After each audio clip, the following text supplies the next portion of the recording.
My name is Jens Puggen Larsen. I'm an engineering manager in the release tools team at LinkedIn. A little bit of history about LinkedIn and the tools team at LinkedIn. We've been around for about 3 years now, 2.5, 3 years, essentially working on the kinds of problems and working on the things that Rob just talked about. How can we get our developers to focus on developing great software products instead of worrying about how is my build going to work, how's my CI going to work, and how am I going to get this thing to production once I've coded it up. So I'm going to have about 20 minutes, and if there's a little bit of time left at the end, I'll open it up for some Q&A. I wanted to start with the LinkedIn story because I think it's a kind of a general story for a lot of companies that go through hypergrowth. At least it's a story that I've seen and been through several times. And it started off with you have a single, relatively homogeneous world. Essentially, you have a repo, you add the code to that repo, you use the standard enterprise technologies, or you've picked, oh, my company is going to be based on these technologies and these are how we're going to build things. And everything is nice. It's small in scale, it's manageable, single build system, single IDE integration. Everything is nice and running. And then in the case of LinkedIn and other companies, suddenly you hit hypergrowth and everything I just mentioned in terms of it's small, well, it's not so small anymore. It's manageable, well, it's not manageable anymore. As you add on lines of code, number of services, complexity, and inevitably somebody's going to go, well, I really love this framework and programming language over here, so I'm going to pull that in and I'm going to start experimenting with it. I'm going to do things with it. And suddenly your world, which was really nice and manageable and you knew what was going on, kind of turns into this huge technology blob. The other thing that happens is as you scale your organization, as you need to scale essentially your web properties, your enterprise, you're going to find that you're going to need different types of technologies. Well, your software load balancers or your really high traffic stuff is probably going to be in C++. You're going to acquire companies that are going to come in with radically different programming technologies, technology stacks, and programming and software development cultures. And they're going to ask things like, well, we do test-driven development, you guys don't. We fail to build when you have a check style warning. Well, that's not how we do a thing. So you're going to have all this clash of mismatch of different technologies and cultures. And the other thing that's going to happen is everybody's going to go, you're going to get mini cultures, subcultures created across your organization where we do things one way, they do things another way. And by the way, we've just gone through and we're going through a mobile revolution in a space where even iOS and Android tooling and development is not super user-friendly or really conducive to a lot of these different things. Like trying to get a build to the App Store is a very long and tedious process, and different signing keys and all of these things. So we had our nice world, we were happy with it. Suddenly half the company hasn't been there for longer than a year, and all of these different new technologies need to be supported. That's the technology challenge. Then the other challenge is the culture challenge, which is, well, we don't want to just be we don't want to be a traditional enterprise where that's slow moving and essentially management says you must use this technology and this tool and this build system. And if it's not that, then sorry, you can't use it. We don't want to be a top-down driven company. We want to live on the bleeding edge. We want to define it, and that's one of the reasons why I totally agree with Rob. We need to open source and share these kinds of tools and technologies because we're figuring out how this stuff will work. We're breaking barriers here, and hopefully the rest of the world that's doing software development is going to come afterwards. And then we want this kind of experimentation and diversity. We want that to be cheap. We want people, we spend a lot of money and a lot of resources hiring really passionate, talented people. And we want them to come in and pick up new technologies and go to meetings like this and say, I really want to try this out, I really want to experiment with it. And most of the time it's not going to go anywhere. But those few times when it does really take off, we want to be able to take it from experimentation to real scale. So we want this to be cheap. We want the pace. We want people to come in and try out a new technology and get that deployed the same day, right? And we want all of that to go through continuous delivery, meaning the developer checks in their code, they've set up their infrastructure correctly, and that code appears in production without any human intervention. People are slow and people are expensive, so all automated. And the other thing is in our space, in our style of companies, like a LinkedIn, Twitter, Facebook, we're going to have to build these things because they don't exist as commercial offerings. We want to be, if it exists as a commercial offering, it's probably because some idea came out of one of these companies or somebody spun off and went off and built it. We want to build these things. So it's a huge investment. And because of that investment, we need to, again, to pay this forward, open source it, so that smaller companies that don't have the same level of resources as we do can use them. So essentially, we have the technology challenge and we have the culture challenge. And really what we're trying to do is combine those two things into chaos. That is, we want everybody to be able to experiment, pull in new things, do things really quickly, not be hampered by process and organizational mandate. At the same time, it needs to be constructive. Our operations team need to be able to know if it's up or down, if it's taking too much CPU, if it's stalling. We need to be able to scale it horizontally. Today it's on 10 nodes, tomorrow it's on 1,000. So all of these things, that's the constructive part. We need to combine those into a single unified process, and they really clash. You're walking a tight line, and you're not going to be very popular all the time because sometimes you're going to have to say no, and sometimes you have to say yes, and then it turns out you should have said no. So that's where we were. And our answer was a set of tools, services, interfaces, and processes that we call Multiproduct. And that's essentially architected for this kind of experimentation and diverse technology stack. We wanted it to be composed of many different components that were agnostic to the underlying implementation, so a pluggable framework. I mentioned here version control, build system, and programming technology, so you can think of different programming languages which come with different build tools, different style of artifacts. You have your wars and play applications, for example, are kind of runnable artifacts. You have jars and .tgcs, etc. So these are just three of them. There are more pluggable pieces here. I think LinkedIn maybe has taken this chaos to an extreme in the fact that we have multiple version control systems. And so radically different version control systems as Subversion and Git. And both are supported as first-class citizens. I mean, that's maybe a little bit too much chaos, but that's where we're at. That's what we needed to do. Again, if you do a lot of acquisition these days, it's hard to get around the fact that you need to support Git, because you're going to acquire some startup or small company out there. That's likely what they're going to do or going to be using. And if you don't support Git, you're going to have to mandate that they migrate to Subversion. That's a very unnatural migration. So we're really taking this to the extreme. And then we've thought a lot about what are lifecycle tasks for software. What are the common things that all software must go through? These are things like build, test, really, yes, and there was some argument whether test was a required or optional lifecycle, but we settled that it was required. And then let's provide a default, or actually we provide several different default implementations, one for if you're developing Java, one if you're developing Python, etc. So we provide some default implementations, but we also give hooks to allow the users to plug in their own systems so that they can, we're always going to be, as a central infrastructure tools team, we're always going to be behind our engineering organization. And we need to be able to have tooling that supports that. So that's why I took this Swiss Army knife analogy. That's really what we aim to create. You can't do this in a single tool or a single service. You really need all these different pieces to come together.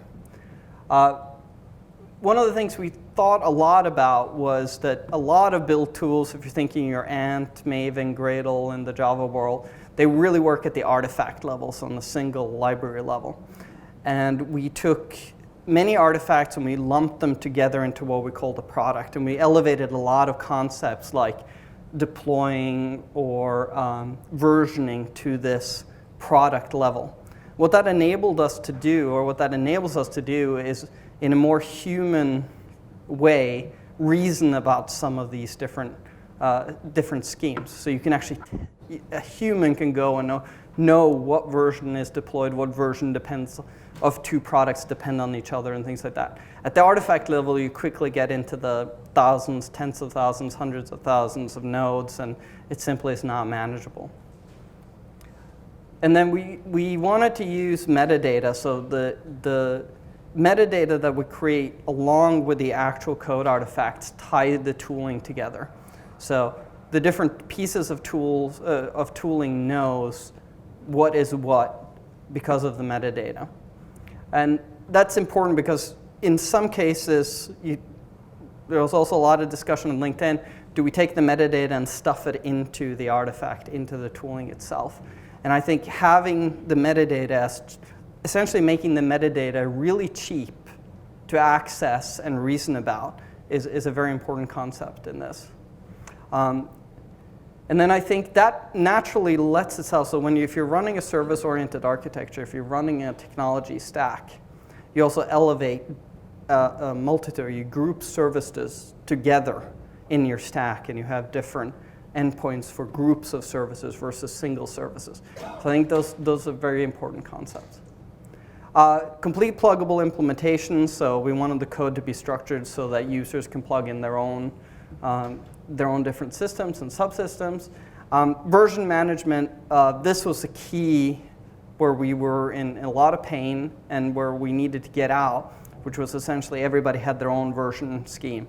So you couldn't tell is this backwards compatible, is it not backwards compatible, what was added here, and you would have all kinds of different schemes, and we really use semantic versioning without qualifiers, which is a very strict versioning, numerical versioning scheme. This is one of those where constructive behavior and tooling has to win over chaos, because if you can't tell what a version means, they're really very hard to do anything when you're talking thousands of developers. And then, as I mentioned before, I'm going to keep hammering on this, continuous and automated delivery. So the last time any of our developers worries about code is when they commit it. And then the system takes care of doing everything from there on out.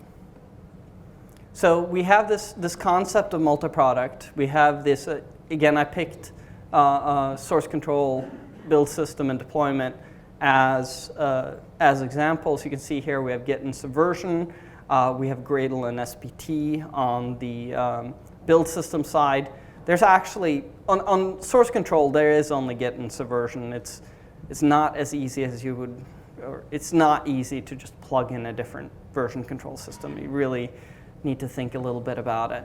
But on the build system, we have a multitude of different build systems that we use. But Gradle for almost all of the JVM stuff, minus Play, which is done through SPT. And then on the deployment side, we have our own deployment system, which is, again, pluggable, so they can essentially deploy and provision anything, any style of artifact, any type of service. And there are other subsystems, and there are other plugins to those subsystems, which I haven't mentioned here just for brevity. So I want to talk just briefly, and this is my last slide, about continuous delivery. So I guess if there's one takeaway from this talk is that continuous delivery is the most important piece if you're building and scaling an enterprise software development organization today. You need to think about how can you get out the door, how can you get software out the door faster in more automated fashion. So we have a completely automated pipeline. Our goal is no human intervention in the steps from you check in the code till it's ready to go. Publishing about 10,000 artifacts each day for a little over 500 products today in the mean time is around 5 minutes. So I think we think we're at the scale or at the time range that's good. And I think this is something where, we at LinkedIn went from months to weeks to days to hours to minutes, and I don't see any reason to go below minutes. That's simply, that's good enough. But I think it's really important to get below 3 hours. We have very closely, we monitor our CI pipeline, and there's a little spike in the morning when people check in stuff they couldn't quite check in yesterday. And then everybody goes to lunch, and then right 2 or 3 o'clock, there's a huge spike in check-ins. So you can't really think, it's almost, this is one place where statistics may lie and your metrics may lie, because you really need that time between 2 o'clock and 6 o'clock, or I guess 2 o'clock and 8 o'clock in our industry, to be really solid. You need to provision for that. That's the time that really matters. And if there's a huge difference in people's lives and in developers' productivity. If they can check in their code and see it running before they've gone home and gone to dinner and kind of context switched out of that. If they can really just see it, they wait, they sit there, they see it, they maybe turn on some A/B keys, they see it running, they see it taking traffic. It's a huge developer productivity gain if they can do that. And that's why I think continuous delivery and getting it below that 3 hour time frame is so important. And that's what we tried to do. How long did it take to go from months to days? But I would say also that well, no, that's not really right. No, it didn't take that long to go from months to days. Probably about, I think, 3 to 6 months. Where's Sully? Are you here? Yeah, there he is. Is that about right? 3 to 6 months for network? 3, yeah. So we got down to days pretty quickly. But then going from days to hours and hours to minutes was really 2.5 years. Yeah, 2 to 2.5 years. But I would also say that I'm not answering, I think, the question that you really are asking, which is how much effort is it? Because the question I'm answering is while the system is in flight, how long did it take to get there? And during those 2.5 years, LinkedIn was in hypergrowth, including the number of developers. We acquired a lot of companies. We completely changed the way we do our service-oriented architecture. We went through a mobile revolution. We're still going through mobile revolution. So at that time, it took but if we were just focusing on the legacy code base, I would say 3 to 6 months is about right, yeah, of effort, essentially, to get it going, yeah. I mean, it's really, if you think about mobile, right, it's really hard to get continuous delivery for mobile. But what you can do is you can get continuous delivery into your company, essentially, into your private deployment. But then you're subject to Apple or at that point, and it's going to take you a couple of weeks. So you really need to think about it too, is that for different styles of software, what is your metric that you're looking at? Same thing for box software. I mean, if you're at Microsoft and you're shipping Windows, you're going to be able to test and get things out into an internal beta quickly, but then it's going to slow down, which is fine. Absolutely. So the question was, can you speak about the testing environment? That question has a multi-part answer. There's unit testing, which is done by the development teams themselves.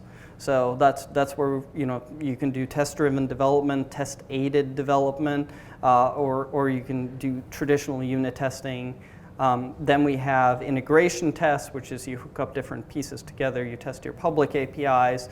Service integration tests, which you start different things. You have your UI testing. You have all these different things. So it's really testing methodology in general is, I could go on for a long time. I think the key thing with the testing is you need to focus on code quality of your tests, right? Because what will happen a lot, and what we saw at least, was people would focus a lot on my production code needs to be well architected, well designed. I shouldn't copy and paste any code. And then in the test code, they did everything that they didn't do in the production code. And if you're going to make this work, if you're going to make the tests fast, if you're going to make you catch errors earlier, if you're going to trust your testing methodology, you need to pay as much attention to your test code as you do to your production code. And that is, I think that's somewhere where we as an industry need to do more and do better. It's just a culture thing. And I certainly can tell you I've done the same thing at many companies and thought of like test code as an nth class citizen and then production code, really think about it. And I think Agile in that respect is really good because now you have the QA as part of your development organization, part of your development team. They're in there early. And the technical leadership in your production teams are also managing the QA. And they need to set the same standards and same culture for QA as they do for the production code. I think that's the biggest thing in order to make continuous delivery really work. So the question was, I mentioned that there are challenges bridging subversion and Git. Yeah, I mean, basic concepts don't mean the same thing. So what does checkout mean in Git, right? In a sense, if you think about the subversion checkout, it's clone. But if you think there's an actual checkout command in Git, which requires you to have a clone first. So it really just very basically they're different. They have very different styles of doing things. It's remote versus distributed version control. I do not recommend it. I really don't. I would much have preferred that we moved to Git because I think that's the right course of action. But again, it's one of those things. If you're going through hypergrowth, your company has certain business needs. This is one where we had to take one for the team. We have to support both of them. And then maybe once things settle down and we're not in hypergrowth anymore, we can think about whether it makes sense to move to a single version control system. Yeah. So the question was talk about the adoption phases. The best way that I've seen, I've been in tooling now for about 5 or 6 years. In my experience, the best way to do it is not through a mandate, but through a gentle nudge from upper management, as well as building really, really great tooling. And in my experience, if you build really, really great tooling, you focus on developer productivity, you focus on usability, they'll come to you. So essentially that's in some cases. One thing we did do as upper management mandate was we locked down the old repository, the old legacy single repository to root them all. You could not add any more services to that. I mean, that was just it was an existential need. You can't, no mucking with this must die. So everything new was created outside. But then for all of the things like the Hadoop workflows and Pig and mobile, etc., we simply just focused on building great tooling, and eventually those teams would come to us and say, how can I get in on this? How can I use all this good stuff? And at the same time, our upper management would send out communication, in our tech all hands and things like that, and say like, here are the benefits, and by the way, we totally support spending resources on migrating over here. And that's worked really well. That's it. Thanks so much, guys.